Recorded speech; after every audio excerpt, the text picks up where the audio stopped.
আমরা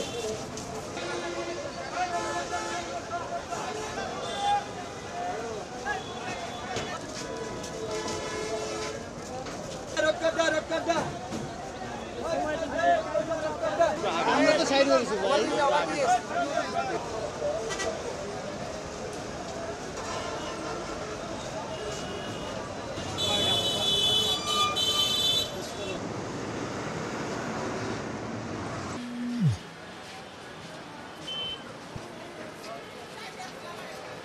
চন্ডার যদি আমরা ঠিক রাখতে পারি তাহলে আমাদের ঈদযাত্রা স্বস্তিদায়ক হবে।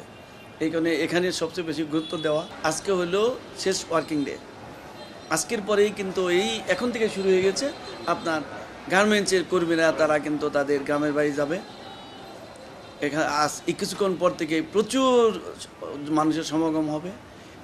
এখন এখানে আপনি আসার পথে দেখেছি দুই পাশে অনেক আছে বাস, তারা কিন্তু রিজার্ভ করে রেখেছে, তারা ওই বাসগুলোতে যাবে। আমাদের এখন অন্যতম পবিত্র দায়িত্ব হলো যে এই গার্মেন্টস কর্মীদেরকে কীভাবে আমরা, ঢাকাবাসী তো যাচ্ছেই, পাশাপাশি আমাদের এই গার্মেন্টসের, যেহেতু তারাই আমাদের সবচেয়ে বড় কথা, পরেন কারেন্সির মেজরিটিটা তারা নিয়ে আসে, তারা অনেক কষ্ট করে কিন্তু তারা তাদের ওপর দায়িত্ব পালন করে।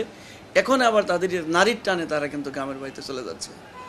এখন যেভাবেই হোক আমরা এখানে, আমার বিশেষ করে সারা রাত্রি আমরা এই রাস্তা একবারে পর্যন্ত, বিশেষ করে আপনি অন্যান্য জায়গায় তো আছে, ঢাকা থেকে একবার এলাঙ্গা পর্যন্ত আমাদের কিন্তু সিনিয়র অফিসাররা, এসপি, অ্যাডিশনাল ডিআইজি, তারা কিন্তু রাতে এই 7টা থেকে 12টা এবং 12টা থেকে সকাল 6টা পর্যন্ত এবার তারা পালাক্রমে কিন্তু এই ডিউটি তদারকি করছে।